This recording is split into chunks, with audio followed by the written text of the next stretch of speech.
Thanks for tuning in to EskimoTV. My name is Jason Escamilla, and today I'm reviewing some of the newest October films. I'm going to start off with the movie that made the most money this past weekend. Ruben Fleischer's Venom earned $80 million. The critics and general audience members are completely divided on this movie. Venom has an embarrassing 30% on Rotten Tomatoes, whereas much more audience members seem to have liked this movie. Why is this movie so divided? Where do I stand?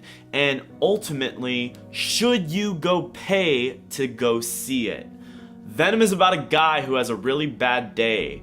Eddie Brock, portrayed by Tom Hardy, comes into contact with this black tar looking liquid that is actually an alien symbiote.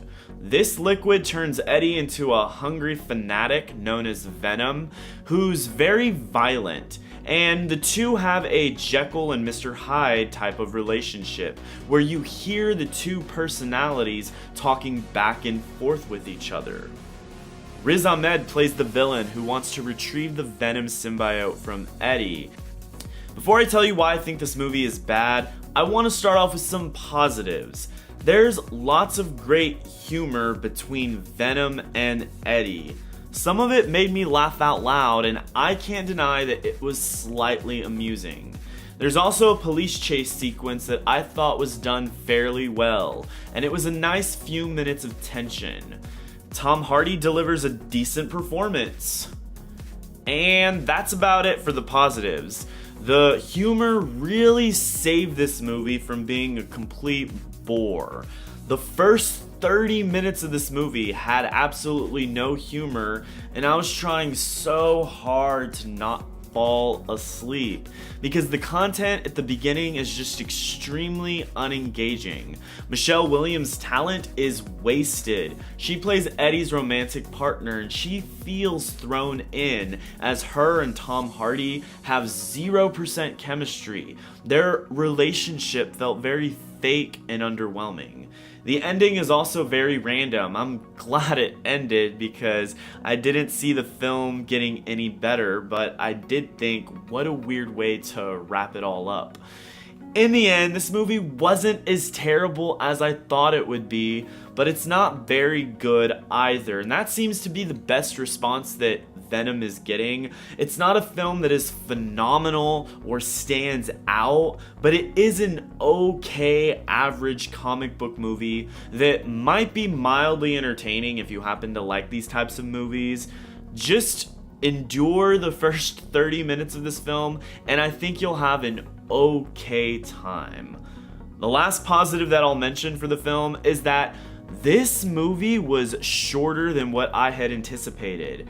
I was happy that I was able to go home sooner than I thought I would. Originally, when I checked the duration for the movie, the internet said that it was 2 hours and 20 minutes long. And the final cut is actually only 1 hour and 52 minutes. Whoever decided to shave off the running time, thank you. I would have probably not liked this movie even more had it been that much longer. In fact, I was gonna give Venom a D+, but for letting me go home sooner than I thought, I'm gonna curve my grade, and I'm gonna give Venom a C. The Sisters Brothers is directed by Jacques Audiard, and it is boring AF. It's a really long, slow-moving 2-hour Western movie about brothers Eli and Charlie Sisters, portrayed by John C. Reilly and Joaquin Phoenix, who are trying to find a chemist who has a method for uncovering gold. I did not care about this movie at all. There are some decent tense moments, but I really couldn't recommend watching it. It's a trudge to get to a finale that does get slightly better halfway through the film, but the amount of better that it gets does not outweigh the dull beginning. It really didn't captivate me or move me in any way, and I'm gonna be brief and just give The Sisters Brothers a C-. Goosebumps 2 Haunted Halloween is directed by Ari Sandel and is an average family children's Halloween movie that is a sequel to the 2015 Goosebumps film. This movie is led by 3 young actors, Madison Eisman, Jeremy Ray Taylor, and Khalil Harris, who come into contact with the Goosebumps book and bring the slappy doll dummy into the real world. Weird, creepy things begin to happen, and the group has to figure out a way to stop all of it. This movie has average written all over it, but I do think younger kids will be entertained and maybe even feel courageous for watching what appears to be a horror movie. But in reality, it's a light-hearted, spooky family film. It is definitely less scary than Eli Roth's A House with a Clock in Its Walls, which is easily the most recent comparable film. While Goosebumps 2 doesn't do anything great, it does what it needs to do in order to be tonally consistent, and its quick pacing to tell the 90-minute story will be enough to hold the attention of most audiences. Jack Black reprises his role as R.L. Stine, the author of the Goosebumps books, in a smaller capacity from the previous Goosebumps movie, and his presence is almost unnecessary. I was kind of wondering, why did they put him in here? He doesn't really show up until the end, although his character does help set up a sequel. Little knowledge of the first film is needed in order to understand the plot of this movie, as this installment makes only a few references as to what happened in the first Goosebumps film. Goosebumps 2 feels like a decent Saturday morning cartoon show that kids will enjoy and adults might find mildly entertaining. I'm gonna give Goosebumps 2 Haunted Halloween a C+. First Man is directed by Damien Chazelle and stars Ryan Gosling, who plays Neil Armstrong, and is about his journey to the moon. This is a great historical drama that accurately shows us the obstacles that Neil Armstrong faced when venturing off to the moon.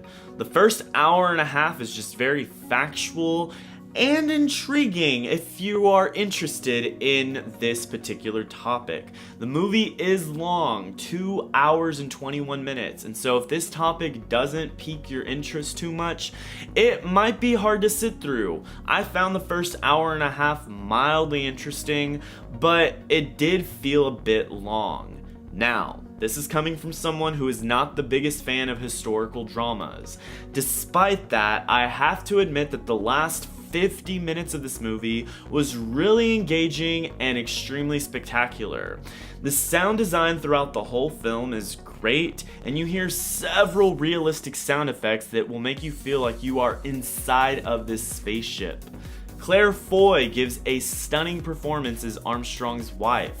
There's one scene in particular where she gets to really vocalize her concern for the safety of her husband, and I really connected with that moment because I can understand being afraid of losing someone you love. Gosling does a great job as well, but his character isn't as outspoken. He really displays his emotions internally. However, I think I would have emotionally connected with his character more had I seen this man be more vocal. I don't know if perhaps the real Neil Armstrong was a man of few words and they wanted to capture that. If that's not the case though, I think giving him more dialogue to express his frustration or sadness would have allowed me to connect more with his character. He did a good job displaying nonverbal feelings, but I just would have liked to see more explicit expression.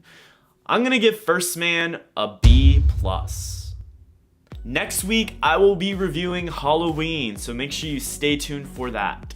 I love talking about movies, but one thing I love more is talking about movies with you. And so if you have a question or an opinion that you'd like to share regarding any of these October releases, leave a comment so we can have an ongoing conversation. Also, you can follow me on social media at EskimoTV. You can find me on Twitter, Facebook, and Instagram. And as always, if you enjoyed this review, make sure you like this video and subscribe for more icy and chilly Eskimo TV reviews.